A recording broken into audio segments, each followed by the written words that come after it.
स्वधर्मे निधनम श्रेया। तुम अगर ग्रस्त हो और वही तुम्हारा सुख और शांति है, और अगर तुमने वहीं पाया है अपनी नियति को, तो तुम सन्यासियों की मत सुनना। होगा उनका स्वधर्म सन्यास, तुम्हारा नहीं। जहां तुम्हें शांति मिल रही हो, जहां तुम्हें जीवन की ऊर्जा सहजता से प्रवाहित मालूम होती हो, प्रवाहित हो रही, जहां ऊर्जा में कोई स्खलन न होता हो, जीवन एक प्रवाह हो। अगर दुकान पे हो तो दुकान, दफ्तर में हो तो दफ्तर, पहाड़ पर हो तो पहाड़।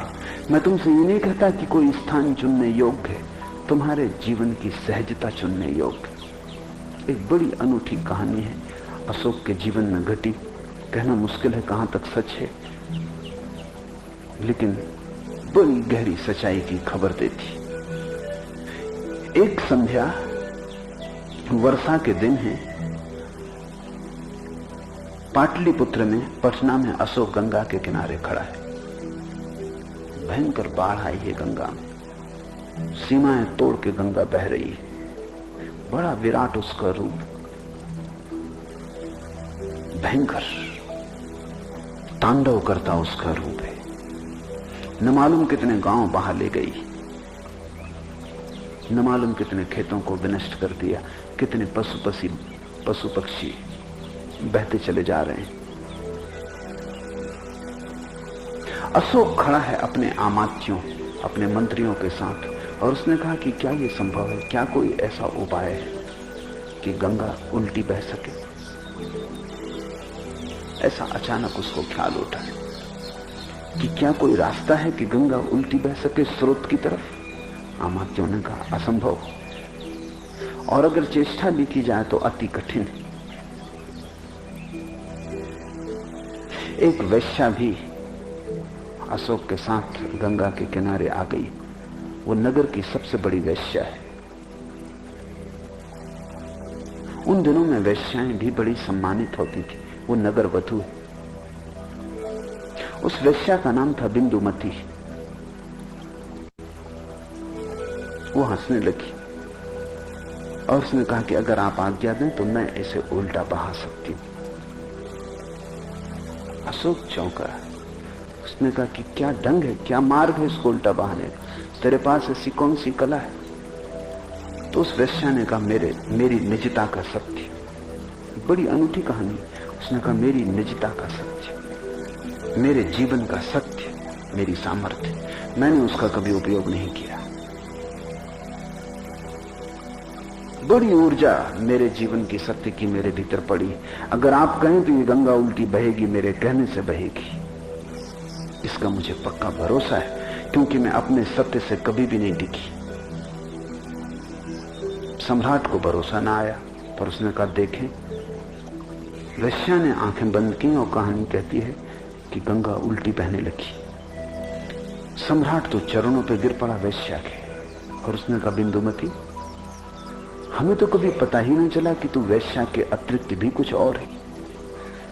ये राज, ये रहस्य तूने कहां सीखा? ये तो बड़े सिद्ध पुरुष भी नहीं कर सकते। वैश्या ने कहा मुझे सिद्ध पुरुषों का कोई पता नहीं, मैं तो सिर्फ एक सिद्ध वैश्या हूं, वही मेरे जीवन का सत्य है। क्या है तेरे जीवन का सत्य, तू खोल कर कह। अशोक ने कहा। उसने कहा मेरे जीवन का सत्य इतना है कि मैं जानती हूं वैश्या होना ही मेरे जीवन की शैली, वही मेरी नियति। अन्यथा मैंने कभी कुछ और होना नहीं चाहा। अन्यथा की चाह ही मैंने नहीं कभी अपने भीतर आने दी। मैं समग्र हूं, मैं सिर से लेकर पैर तक वैश्या हूं। मेरा रोआ रोआ वैश्या है, और मैंने वैश्या के धर्म से कभी अपने को च्युत नहीं किया।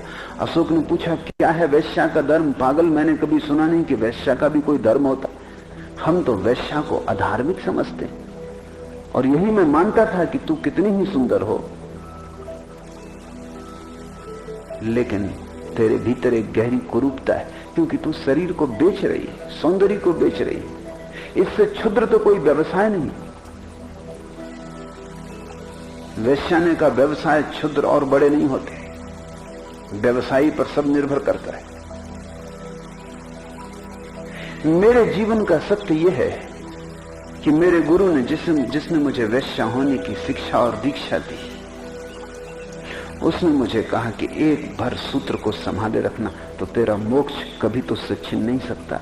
और वो सूत्र ये है कि चाहे धनी आए, चाहे गरीब आए, चाहे शूद्र आए, चाहे ब्राह्मण आए, चाहे सुंदर पुरुष आए, चाहे कुरूप पुरुष आए, चाहे जवान, चाहे बूढ़ा, कोढ़ी आए, रुग्ण आए, जो भी तुझे पैसा दे, तू पैसे पे ध्यान रखना और व्यक्तियों के साथ समान व्यवहार करना। न तो तू कोढ़ी को, रोगी को घृणा करना, न सुंदर को प्रेम करना, वो वैश्या का काम नहीं। तू तटस्थ रहना, तेरा काम है पैसा ले लेना, बस बात खत्म हो गई। तेरा ध्यान पैसे पर रहे।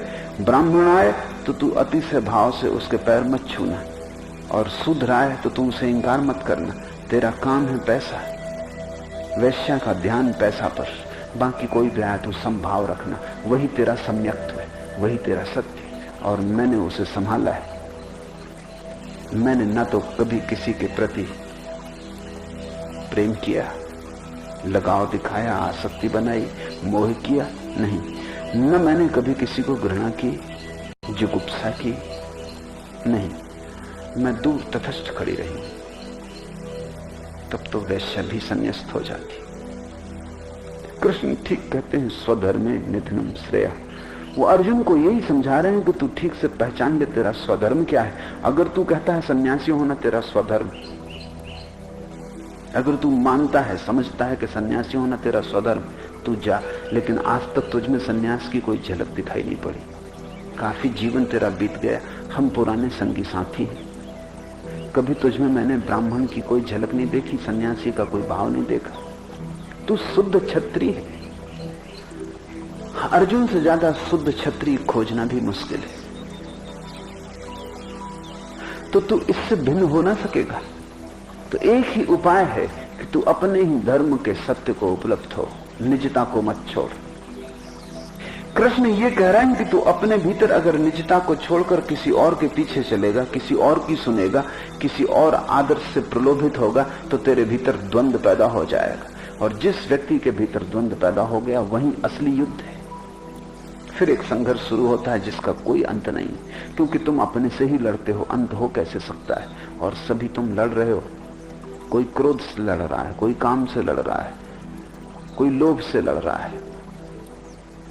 लोभ भी तुम्हारा है, क्रोध भी तुम्हारा है, लड़ने वाले भी तुम हो। करोगे क्या? तुम अपने को ही बांट लोगे दो हिस्सों में और अपने से ही लड़ोगे। कोई जीत सकता है?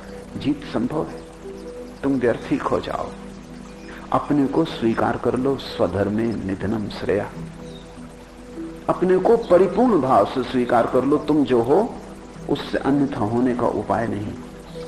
मैं ये नहीं कह रहा हूं कि तुम्हारे जीवन में क्रांति न होगी। जिस दिन तुम स्वीकार कर लोगे कि तुम जो हो उससे अन्यथा होने का उपाय नहीं, तुम्हें तुम्हारे धर्म का सत्य उपलब्ध हो जाएगा। गंगा को तुम उल्टी बहा सकते हो। बड़ी ऊर्जा है तुम में, अगर तुम अखंड हो। वो वैश्या अखंड रही होगी और उसने बड़े निष्णात कुशलता से सम्यक्तों को साथ लिया था। वैश्या का सवाल नहीं, न सन्यासी होने का सवाल है, क्योंकि ये हो सकता है सन्यासी जंगल में बैठा हो और वैश्या का विचार करे, तब उसके भीतर द्वंद्व, संघर्ष, कुरुक्षेत्र है। और वैश्या वैश्यालय में बैठी हो और सन्यास की धारणा करे, उसके भीतर भी द्वंद्व है। तुम जहां हो वहां पूरे रहो। तुम्हारी समग्रता ही तुम्हें मोक्ष की तरफ ले जाएगी, मुक्ति की तरफ ले जाएगी। और बड़ी अनूठी बात यह कि जिस दिन तुम अपने को परिपूर्ण स्वीकार कर लेते हो, उसी दिन तुम्हारे भीतर क्रांति शुरू हो जाती। जिसने स्वीकार कर लिया अपने क्रोध को, उसके स्वीकार में ही अतिक्रमण है। वो क्रोध से ऊपर उठ गया, वो क्रोध के पार हो गया। उस स्वीकार में ही वो अलग हो गया, साक्षी हो गया। वो वैश्या अपने वैश्यापन को स्वीकार करके साक्षी हो गई, अलग हो गई, भिन्न हो गई। अब सब खेल रह गया, लीला रह गई। इसलिए तो कोढ़ी आए, स्वस्थ आए, बीमार आए, युवा आए, बूढ़ा आए, कोई अंतर न रहा, सब खेल हो गया। सब नाटक हो गया। वेश्या दूर खड़ी हो गई। अर्जुन को कृष्ण यही कह रहे हैं कि तू बीच में मता, दूर खड़ा हो जा, तटस्थ भाव से फलकांक्षा शून्य अनासक्त, जो तेरी निजता है उसको प्रकट होने दे। इस क्षण से भाग मत और अपने से भाग मत। अपने से कोई कहीं भाग नहीं पाया कभी। कहां जाओगे भाग कर अपने से? जहां जाओगे तुम ही रहोगे। जिसने अपने को समग्र रूप में स्वीकार कर लिया, इसे लाओसे ने तथाता कहा है, उसके जीवन में परितोष आ जाता है, संतोष बरस जाता है। उसी संतोष में क्रांति घटित होती। तुम जरा कोशिश करके देखो। लड़के तो तुमने बहुत कोशिश करके देख ली जन्मों जन्मों से। पिछले जन्म तुम्हें याद भी ना हो तो इस जन्म में भी तुमने लड़के कोशिश कर ली। तुम एक साल भर के लिए मेरी मान लो कि तुम लड़ो मत, तुम अपनी निजता में बहो। संसार कुछ भी कहे, लोग कितना ही समझाएं कि तुम्हें बुद्ध होना है, महावीर होना है, राम होना है, कृष्ण होना है, तुम किसी की मत सुनना, क्योंकि तुम्हें तुम ही होना है। न राम होना है, न बुद्ध होना, न कृष्ण होना, वो सब विजातीय है तुम्हारे लिए। तुम चेष्टा करके राम अगर हो भी गए तो झूठे रामलीला के राम हो पाओगे। उसका कोई मूल्य नहीं, 2 कौड़ी भी मूल्य नहीं। ये भी हो सकता है कि रामलीला के राम के भी लोग पैर छूटे, तुम्हारे भी छू, और इससे तुम कुछ प्रसन्न मत होना। इसमें कुछ सार नहीं। तुम ही होने को पैदा हुए हो। कृष्ण के वचनों से बड़ी संसार में कोई दूसरी व्यवस्था नहीं है अनुशासन की, जिसने व्यक्ति को उसकी निजता के परम स्वीकार के लिए आग्रह किया हो। अर्जुन जैसे ही राजी हो जाएगा, समझ लेगा कि मैं क्षत्रिय हूं और इससे अन्यथा मैं कैसे हो सकता हूं। कौन होएगा इससे अन्यथा? मेरा सारा होना यही है। उसी क्षण छतरी के बाहर एक सूत्र खड़ा हो गया जो साक्षी का है।